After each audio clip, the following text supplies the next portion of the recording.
Our next speaker will be Sean Fogler. Sean is a physician in long-term recovery, a co-founder and consultant with Elevyst, and an advocate for compassionate drug policy. He will share perspectives on both the systemic and individual root causes of substance use disorders, as well as the disease model of addiction. Click on the link in the chat to view his whole bio. Directly following Sean's presentation, we will have a live Q&A hosted by Jeff Williams, the Senior Director of Diversion Initiatives at Foundation of Hope. Please share the questions in the chat during the presentation. After the Q&A, we will have a 15-minute stretch break. But please stay logged into the meeting and keep your speakers on to listen to a video spotlighting several organizations doing excellent work in Allegheny County. This video will also be emailed to you and available on our website. Welcome, Sean. Thank you for being here.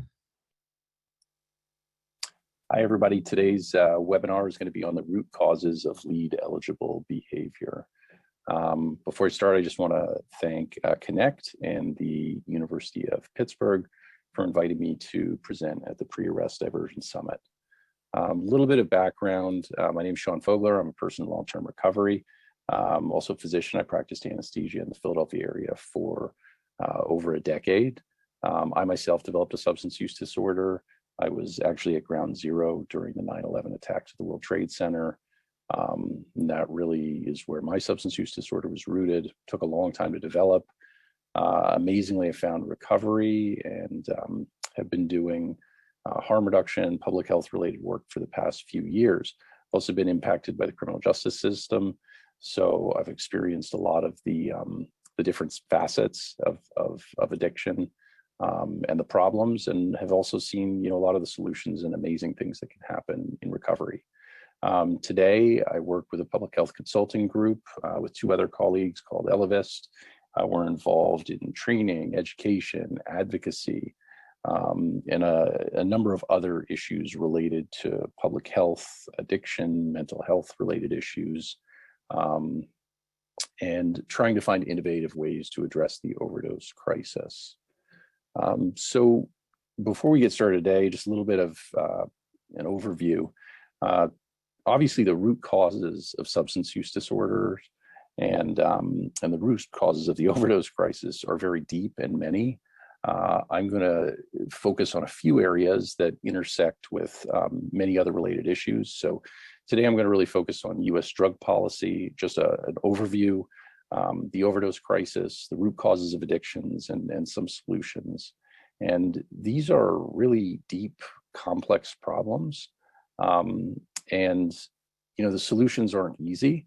But the one thing I know for sure is that solutions are going to come from a collaborative approach, all of us working together in every system to really make any kind of progress with this crisis.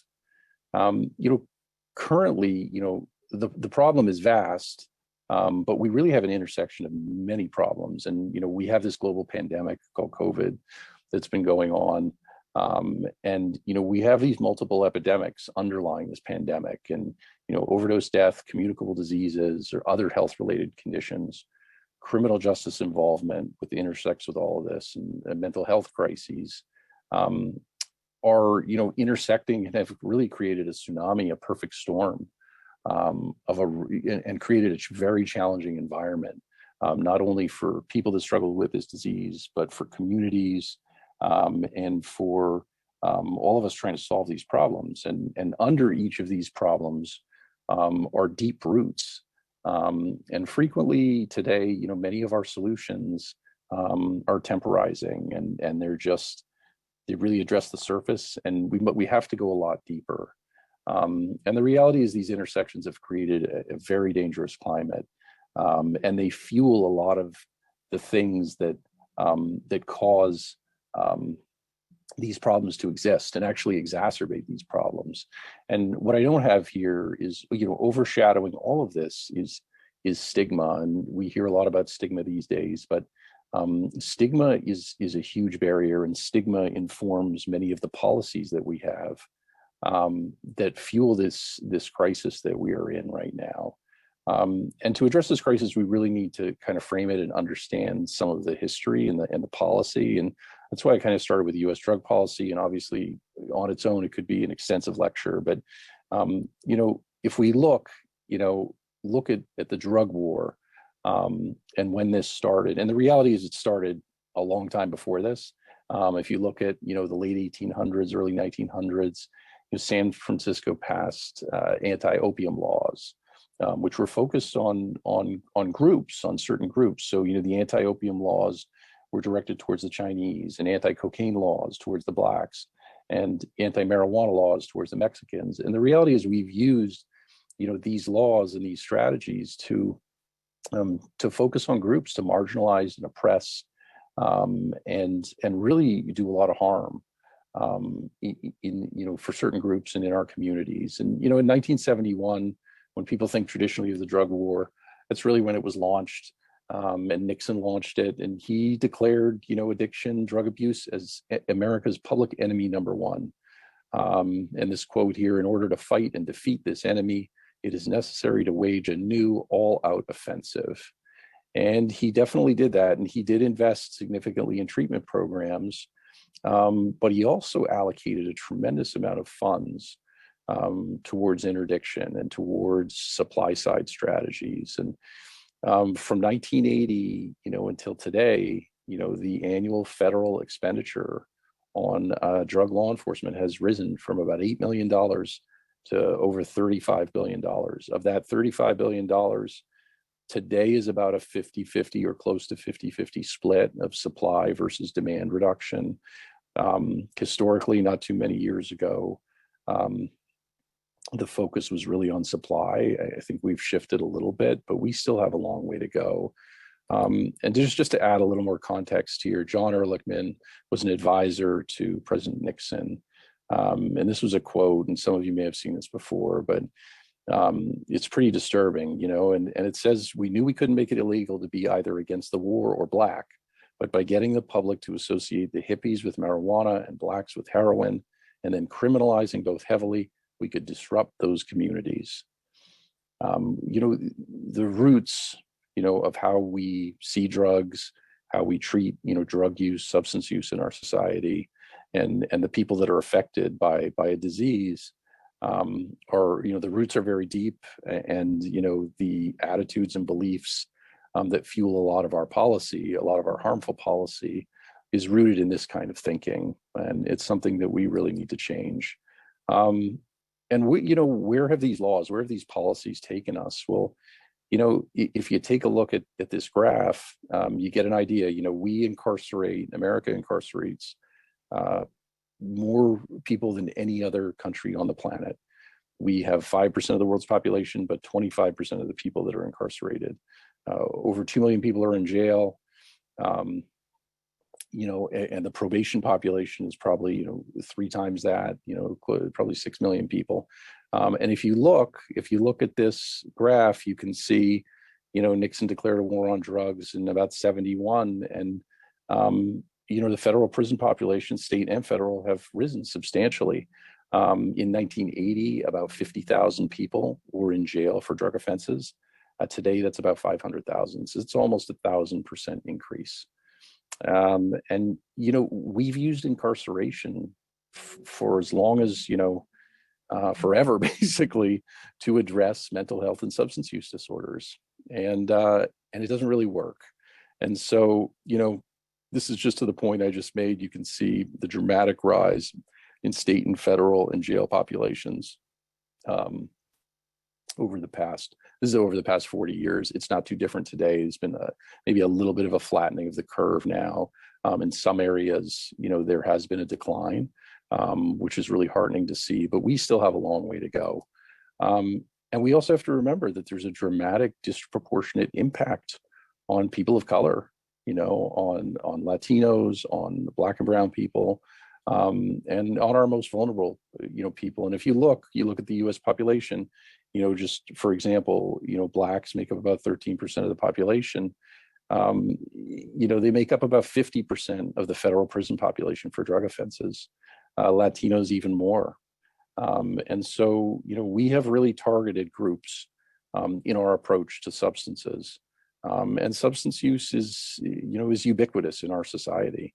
But we're only punishing, certain groups and typically our most vulnerable. And, I put this here just to show, the vast majority of arrests for drugs today are really for possession. In fact, 6 times as many arrests for drug possession as for drug sales.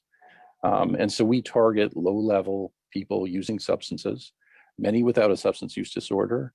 And we also target many with substance use disorders, some of our most vulnerable people that are homeless, that are unemployed, that have, extensive criminal records. And these people are, marginalized and disconnected and targeted. And it really doesn't work. And, lastly, just in terms of this, I pulled this article because recently I was looking at a Twitter post from Brandon Del Pozo, who was the former police chief in Burlington County, Vermont. And this is a great article. I would recommend reading it, but I just want to read you this here. This year, Afghanistan is expected to produce more opium than the world consumes. Although billions of dollars have been spent trying to eradicate the crop, in some places, the trade seems more institutionalized than ever, with local police openly supporting farmers.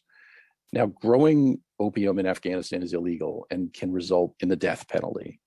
But the reality is growing opium is an act of survival. The people that are growing, selling, and using are using this substance for survival. And it's interesting because this journalist that wrote this article was in Afghanistan and had a conversation with one of the opium farmers. And he had just pricked the poppy and had tried to actually sample it. And the farmer said to the journalist, "Don't do that. That stuff is very bad for you," he says. "Haven't you ever been tempted to try it? I want to know." So the journalist replies, "I know that if I start using it, I'll get addicted and my future will be destroyed. The people who use it, I've seen them in the cities lying down. Their family life is destroyed. Their children don't go to school." He tells me, "But you're helping produce the stuff. Don't you feel guilty?" I ask. I'm not surprised by his answer. "I've got no choice," he says. "I've got no job, and you get good money with opium." This farmer knows it's bad. He knows it's dangerous. This is how he's trying to survive. And, I think the same can be said for many, people that are actually selling these drugs in the streets. And Brandon Del Pozo made that comment in his tweet. And it's a very interesting, a different way to look at the problem. And that kind of brings us today. So, what has our drug policy really delivered? Well, these are overdose deaths over the past 20 years. And you can see the curve is virtually identical to what our prison population has done. Yes, there was a slight dip in 2018, but in 2019, almost 72,000 people died of a drug-related overdose in the US.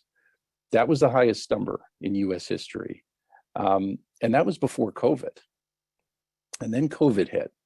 And you can see here, escalating. Most overdose deaths are due to synthetic opioids, but we are seeing a dramatic rise in stimulant-related deaths, methamphetamine and cocaine, and the combination of those stimulants with opiates.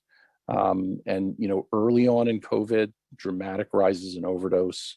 A little further on during COVID, and this was from a presentation that Nora Volkow gave not too long ago. You can see synthetic opioids during COVID, and this was for the 12-month period ending June of 2020, almost 45% increase, and psychostimulants almost 40% increase.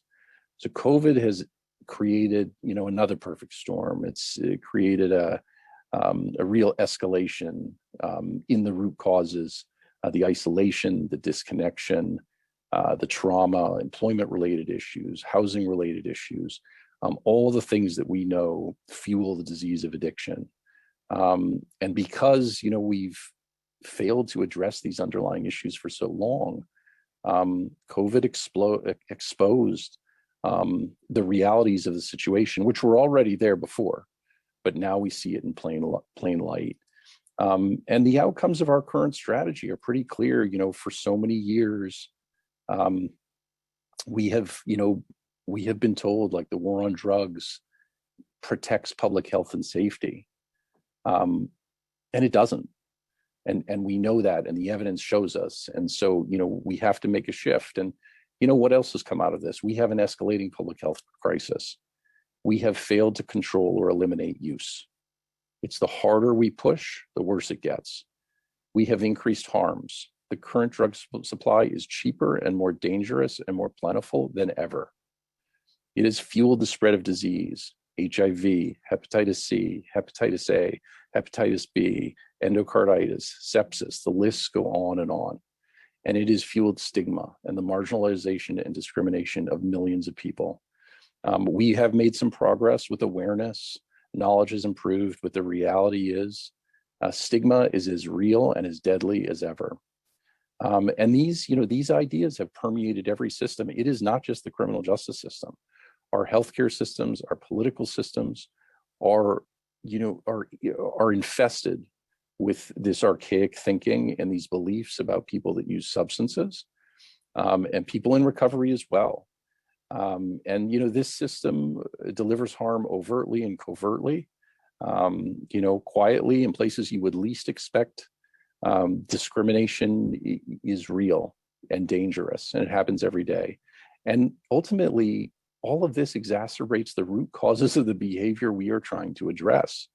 We are really getting in our own way. And, when we talk about root causes, there are social, structural, and political barriers. And, we want healthier people. We want healthier communities.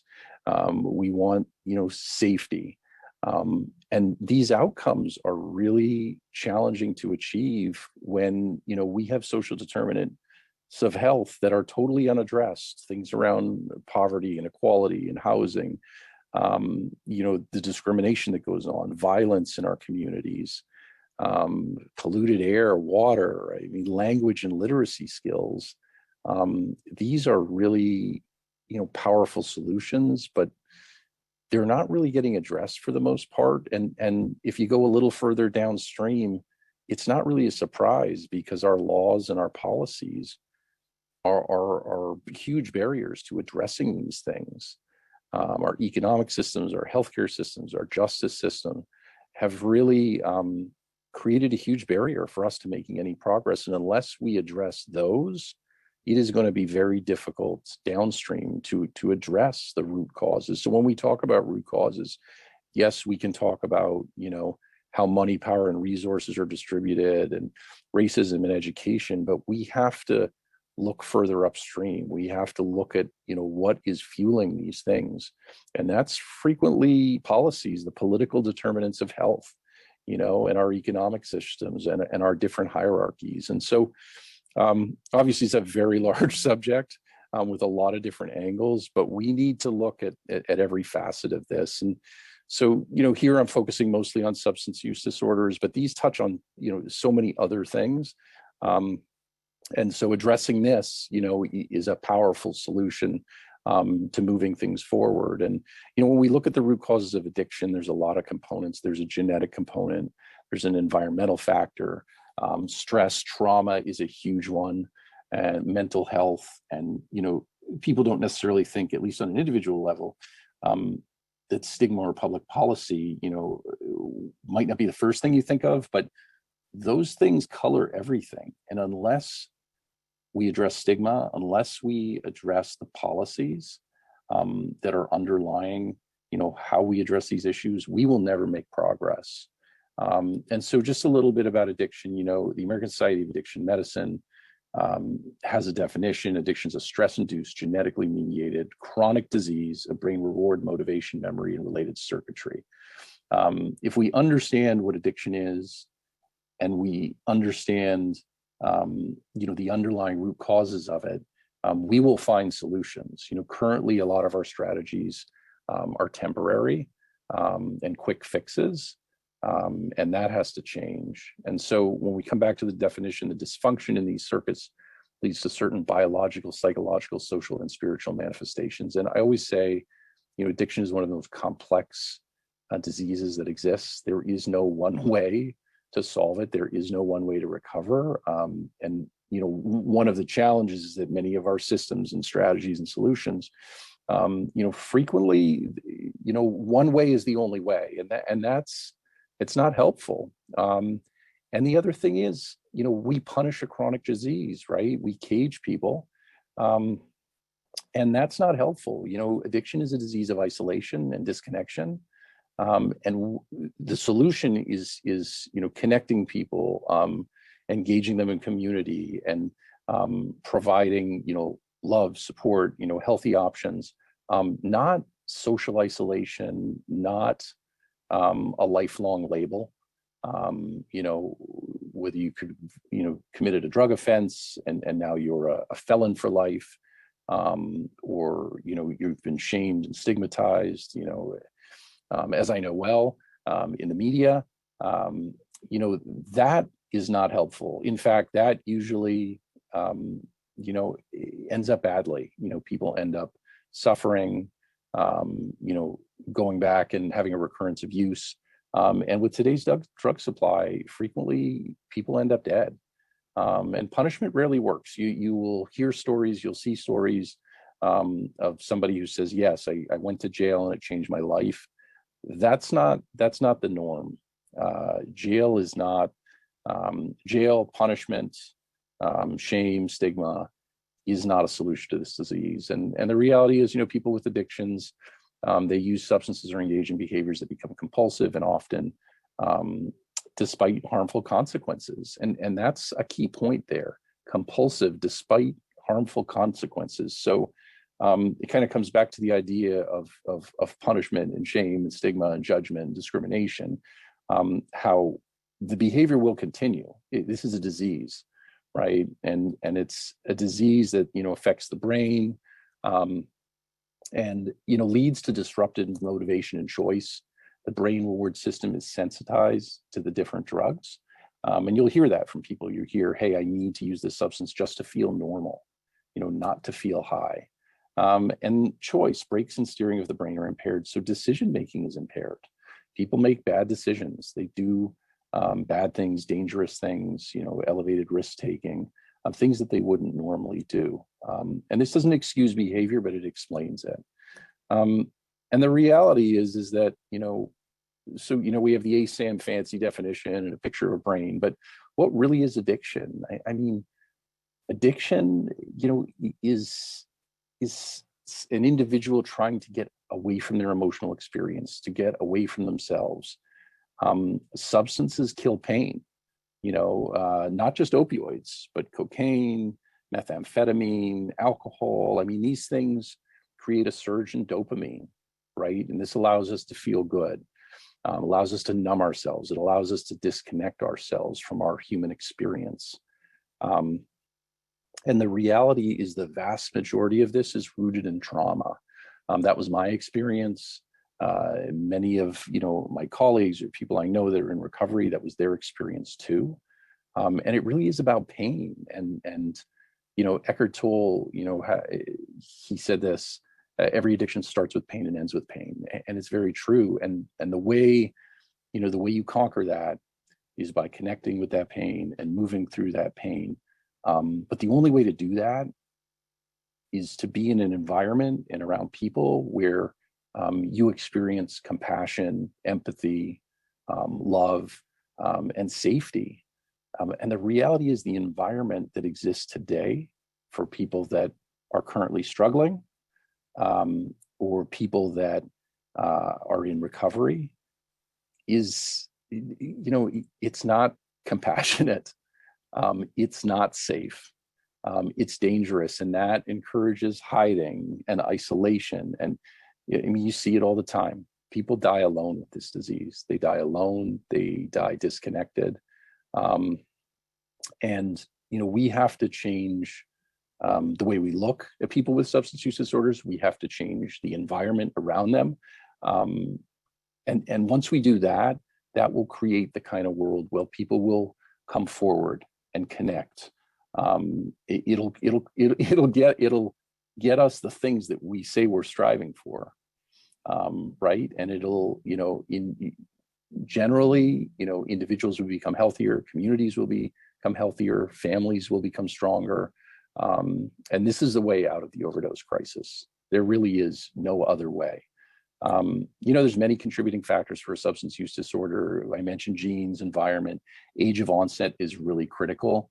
The younger that you use, the more challenging it is, especially before the age of 25 when the brain stops developing. I know for me, my substance use disorder started at a later age, and I think it may be part of the reason why I was able to have such a strong recovery.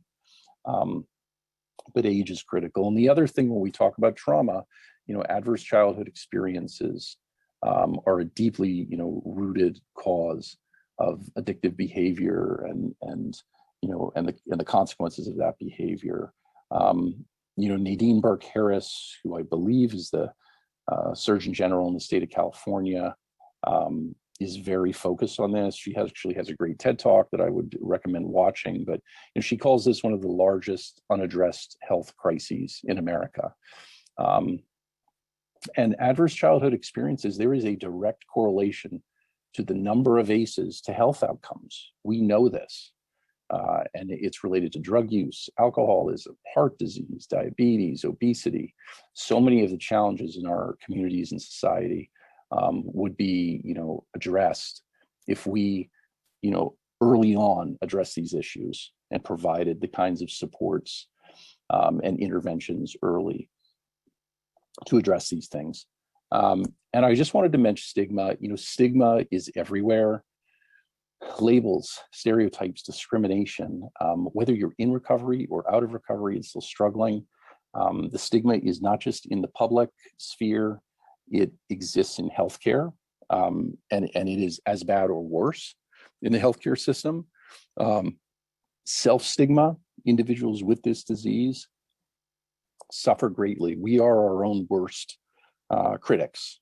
We judge ourselves and shame ourselves like nobody else. And until we address stigma, solutions will be elusive. And it's no surprise, we have a long history of stigmatizing this disease. I just threw a few examples here. The USA Today here, babies addicted to drugs. Babies can't become addicted. There's a lot of myths and misinformation. Just Say No was a, well-intentioned but failed campaign. Doesn't work like that. And I put that picture of George Floyd there because the defense for the police officer, that murdered George Floyd, used his addiction as a defense. He used it as a defense to justify killing a human being. And this is the kind of society we currently live in. Until that changes, we'll have a long way to go. Why does stigma matter? Individual stigma, self-stigma really creates social isolation. People hide, they isolate. I know this well. I did this myself during my addiction. And that's how problems get really bad really fast, or really, really bad over time, which is more my experience. Societal discrimination, not in my backyard, tremendous amount of, resistance to evidence-based public health policy. And increased support for punitive policies, right? That we need to punish people that use substances. This is not effective. It doesn't work. And, our health systems, the places we should be able to go to get treatment for a disease without shame, without judgment, without stigma. People that use substances, people in recovery are afraid to engage with our health systems. We have become the barrier to access. So where are these people supposed to get care? It's just not possible. It's really isn't. And there are some amazing people doing some great things in our health systems, but we do have a long way to go. And I just want to mention, some of the beliefs, and this is from Shatterproof, about 45% of us think that all that's required to overcome addiction is willpower. I wish it was that easy. About a third think addiction is caused by a character defect or bad parenting. And less than 20% of Americans are willing to associate closely with someone who's addicted to prescription drugs as a friend, colleague, or neighbor. And that's pretty telling, And the reality is here, SAMHSA has this great, 10 guiding principles of recovery and 8 dimensions of wellness. And I think we have to ask ourselves, how do our current approaches to addressing mental health and substance use disorders address these? Like, how do they fit in with these? The reality is they don't fit in very well. especially if you look at a system like the criminal justice system, and the trauma, and the disconnection, and that it causes. And we have to, I think, align our systems, especially a system like the criminal justice system, with these dimensions and these approaches and principles. Even if you look over here at recovery, you look at many pathways. Most of our programs, if you look at drug courts, it's one way or the highway, right? Addressing trauma, most of our systems are delivering trauma, not addressing it. And if you look over here at the 8 dimensions of wellness, well, there's not really one here that is supported by, some of our systems, and so, there is a solution, there are solutions. Harm reduction, is a practical and powerful solution. And really, these are practical strategies and ideas that reduce the health, social, and legal harms associated with drug use, and racist and discriminatory drug policies. And LEAD, pre-arrest diversion, fits right in with harm reduction. The development of a substance use disorder does not negate the basic human rights of substance users. And the idea here, harm reduction, is so powerful, I believe, at least, because it creates the type of environment, it creates the type of relationship that fosters compassion, empathy, safety, and provides a path to healing, whether that is abstinence-based recovery, whether it's medication-assisted recovery, maybe it's some hybrid, maybe the individual has been using heroin and is now they're only drinking alcohol and they go to work and they take care of their kids. These can be powerful interventions, but it's not binary. It's not all or none, right? And there's a lot of gray in here, like everything in life. And so we really need to, kind of get on board with that type of approach. And I think LEAD is a start, and harm reduction protects people from the systems that deliver harm, right? A lot of these systems are very difficult and challenging to change.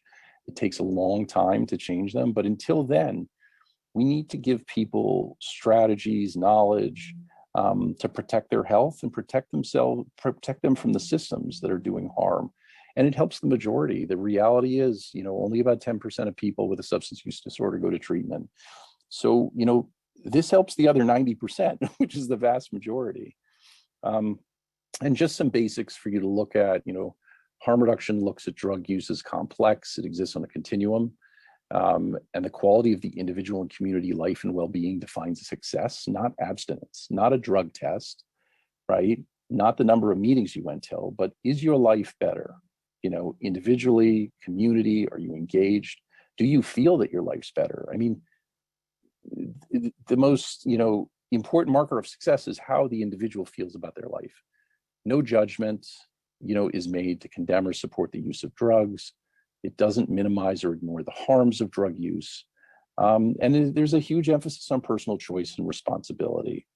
And a couple last slides here, the solutions ultimately are collaborative. The criminal justice system, I don't believe mental health and substance use disorders should be treated in the criminal justice system. But, if you're in the criminal justice system, we should provide the full continuum of care. Opioid agonist treatments, therapy, individual, group, all the things that we know work and are helpful. This article, one of the authors here was Michael Botticelli, the former director of the Office of National Drug Control Policy.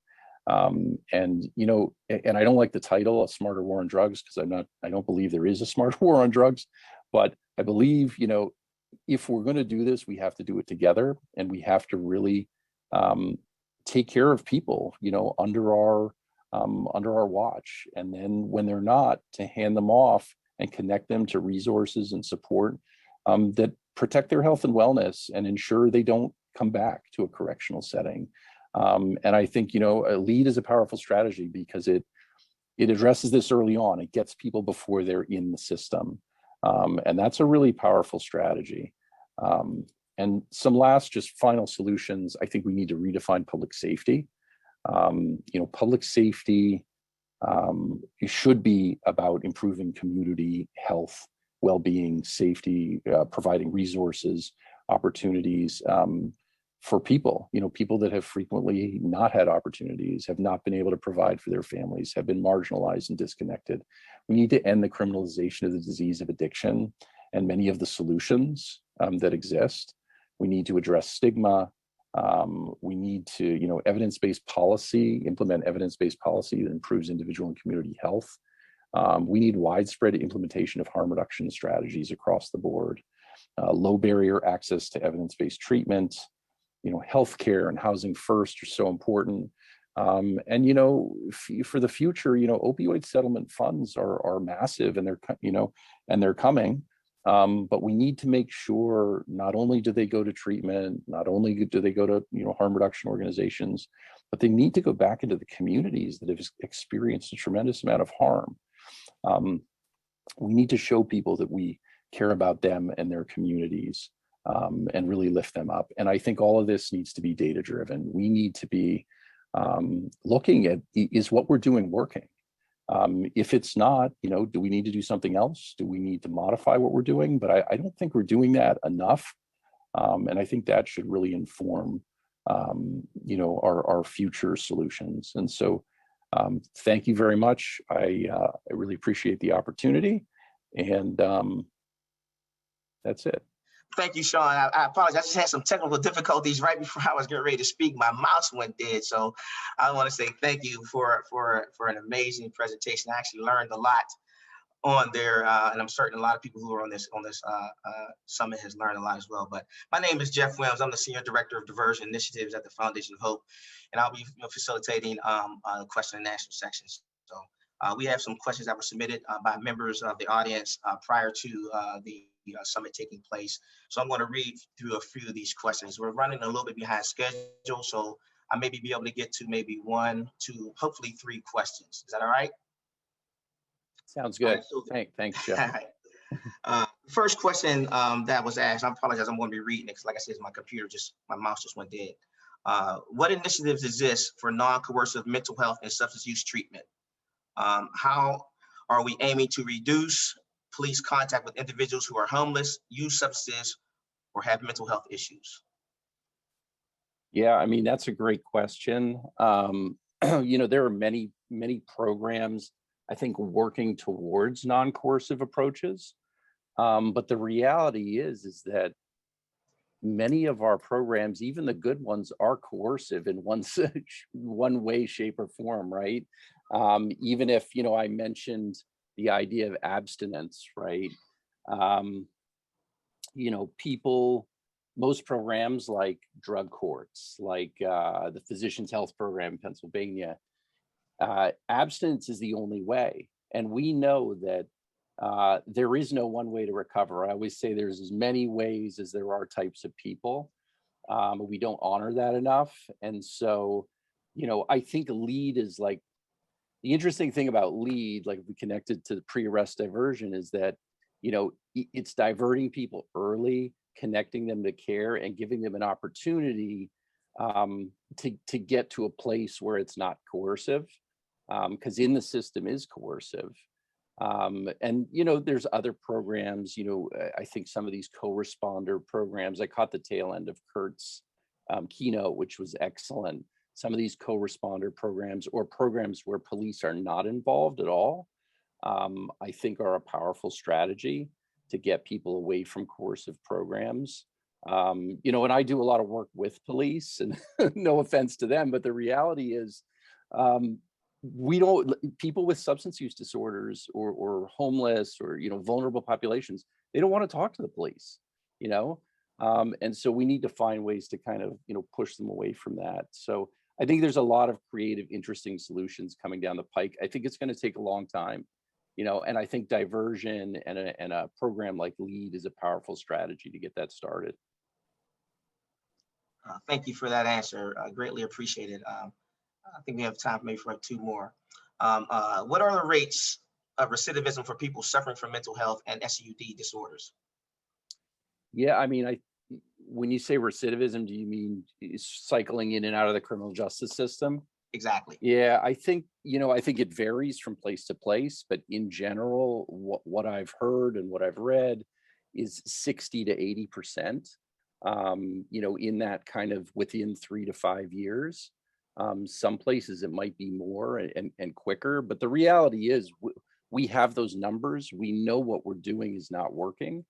And you hear that line, like, if you only have a hammer, everything looks like a nail. And it is very true. And I think it's very true with the criminal justice system. I actually was just near Pittsburgh giving a talk to a warden and members of his prison, and some state police officers just a week ago. And we were going around the room asking people why they came to the lecture. And it was about these kind of things, harm reduction for law enforcement, a talk on addiction. And almost everyone in there was like, we want to know what we can do differently than just slapping the cuffs on people and putting people in a cage. Virtually everybody in the room, they just don't know. They don't have the skills, the knowledge, the resources to do anything different. And I think we have to, outside of diversion, we have to give those people working in the system a different way to address the problem, and that'll be a powerful, solution. Well, thank you. I think I have time for maybe one more question before we're going to move on to our break. But if we can't arrest our way out of the problem, why is anyone still arresting people for minor drug infractions? That's an excellent question. I wonder the same thing myself.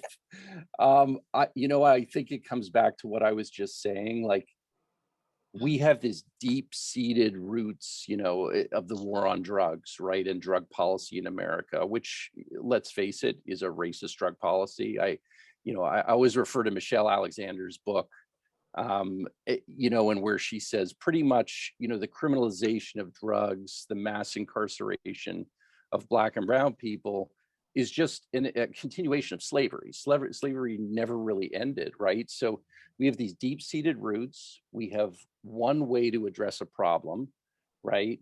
And it's really difficult to change because we have a web of all these systems coming together that are working to basically, use incarceration, use the criminal justice system to treat a disease.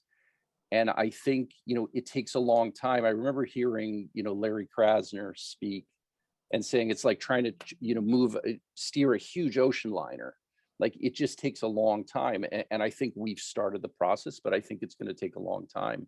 And yeah, we should not be arresting people. We should not be criminalizing people. And arrest is the first step, right? Then there's incarceration and then lifelong consequences of a criminal record, right? The impact of that is massive, right? And I think, Kurt mentioned, if we invested a fraction of the money that we do on punishment in, prevention, in education, in housing, we would we would save so much money in the long run, right? If you just make it a financial thing.